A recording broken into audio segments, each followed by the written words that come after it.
మీ business ఏదైనా మీ ఊర్లో promotion చేయాలంటే అది సుమన్ టీవీతోనే సాధ్యం. ఇప్పుడే సంప్రదించండి. Welcome to Suman TV Warangal. Station Ghanpur MLA Kadiyam శ్రీహరికి స్వాగతం.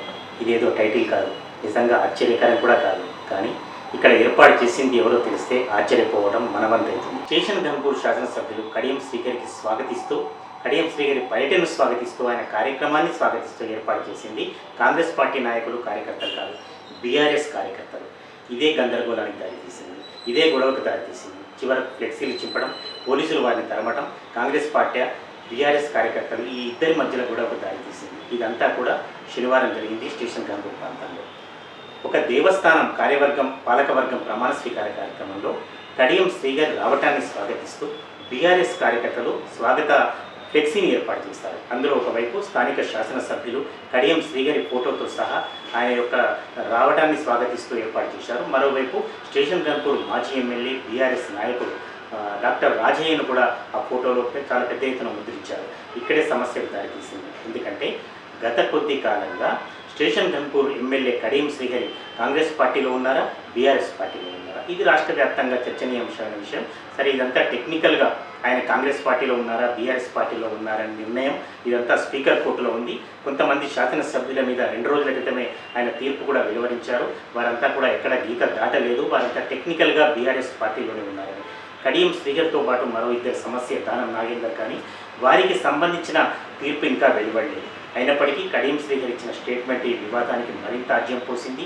తాను బీఆర్ఎస్ పార్టీలోనే ఉన్నారని.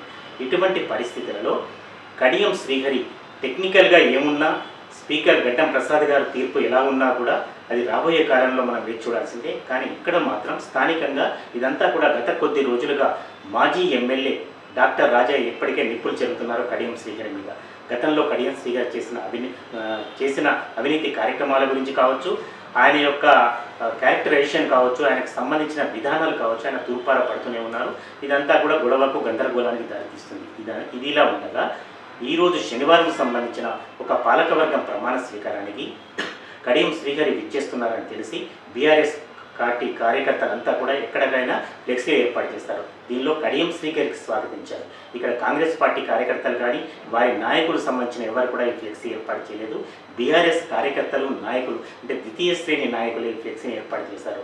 ఇది అగ్నికి ఆజ్యం పోసినట్లయింది. దీంతో కాంగ్రెస్ కార్యకర్తలు ఆ ఫ్లెక్సీ తీయవలసిందేనని ఒకవైపు కాంగ్రెస్ కార్యకర్తలు, మరోవైపు వద్దని బీఆర్ఎస్ కార్యకర్తలు, మధ్యలో పోలీసుల జోక్యం, చివరకు అరెస్టులు, తోపులాట, గందరగోళం, ఇదంతా కూడా అప్పటి వరకు కూడా సద్దుమణగలేదు.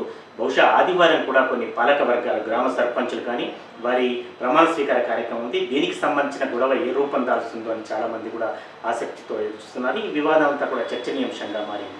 కడియం శ్రీహరి స్వయాన ఒప్పుకున్నాడు తాను బీఆర్ఎస్ పార్టీలోనే ఉన్నాడని, కాంగ్రెస్ పార్టీలో వెళ్ళలేదని ఆయనే స్వయంగా స్టేట్మెంట్ ఇవ్వడం వల్ల కడియం శ్రీహరి స్టేషన్ గన్పూర్ ఎమ్మెల్యే, ఆయన మా నాయకుడు, మా పార్టీ తరఫున ఎన్నికయ్యాడని బీఆర్ఎస్ పార్టీ కార్యకర్తలు ఫ్లెక్సీలు కట్టడం జరిగింది.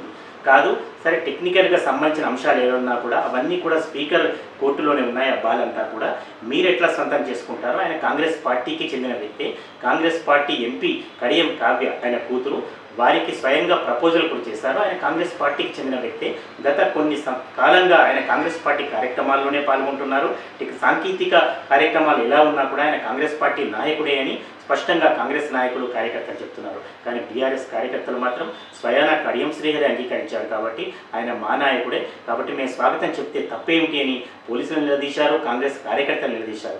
నిజానికి కడియం శ్రీహరి మరి ఈ తీర్పు వెలువడక ముందే మరోసారి చెప్తారా ఆయన కాంగ్రెస్ పార్టీలో ఉన్నారా, బీఆర్ఎస్ పార్టీలో ఉన్నారా? చివరకు మా పార్టీలోనే ఉన్నాడని ఈ 2 పార్టీల కార్యకర్తలు, నాయకులు మాత్రం కొట్టుకుంటున్నారు. ఇది స్టేషన్ గన్పూర్లో నెలకొన్న విచిత్రమైన పరిస్థితి. పార్టీ ఫిరాయింపుల చట్టంలో భాగంగా సుప్రీంకోర్టు నిర్ణయం మేరకు మళ్లీ స్పీకర్ గారికి 2 రోజుల క్రితము నేను బీఆర్ఎస్ పార్టీలోనే ఉన్నాను, నాకు వచ్చేటువంటి శాలరీ నుంచి కూడా ఎవ్రీ మంత్ 5,000 బీఆర్ఎస్ పార్టీ ఖాతాలో పడుతుంది, నేను బీఆర్ఎస్ పార్టీలో ఉన్నాను, కాంగ్రెస్ పార్టీలో చేరలేదని చెప్పేసి విసుగుగా చెప్పడానికి మీకు ఖండిస్తూ ఈరోజు మేము బీఆర్ఎస్ పార్టీలో ఉన్నానని చెప్పిన స్పీకర్ గారు అధికారికంగా ఇచ్చినాం కాబట్టి ఈరోజు మేము బీఆర్ఎస్ పార్టీ ఫ్లెక్సీ మేము కడితే ఈరోజు మీ యొక్క అధికార పార్టీ ఏజెంట్ గా పనిచేస్తున్నట్టు మున్సిపల్ కమిషనర్ ఈరోజు మమ్మల్ని అడ్డుకొని ఫ్లెక్సీని తొలగించడం జరిగింది.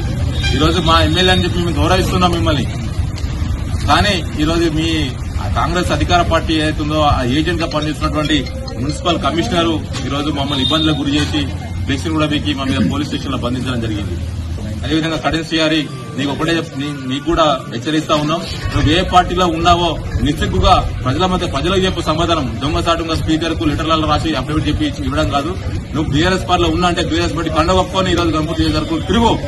మళ్ళా మొన్ననేమో స్పీకర్ గారికి నేను బీఆర్ఎస్ పార్టీలోనే ఉన్నా అని చెప్పేసి నిస్సిగ్గుగా చెప్పుకుంటాను. నీ సిగ్గుచాటు, నీ ఏజ్కి, నీ రాజకీయ అనుభవానికి, నీ రాజకీయ లబ్ధి కోసం, నీ బిడ్డ భవిష్యత్తు కోసం ఈ రోజు నువ్వు ప్రజలలో ఎంత నీచానికి దిగజారుతున్నావు అని చెప్పేసి నువ్వు ఆలోచన చేసుకో అని చెప్పేసి చెప్తా ఉన్నాం. ఈ రేపు జరిగేటువంటి నీ సర్పంచ్ సన్మాన కార్యక్రమం కూడా మేము అడ్డుకుంటామని చెప్పేసి నేను హెచ్చరిస్తా ఉన్నాం.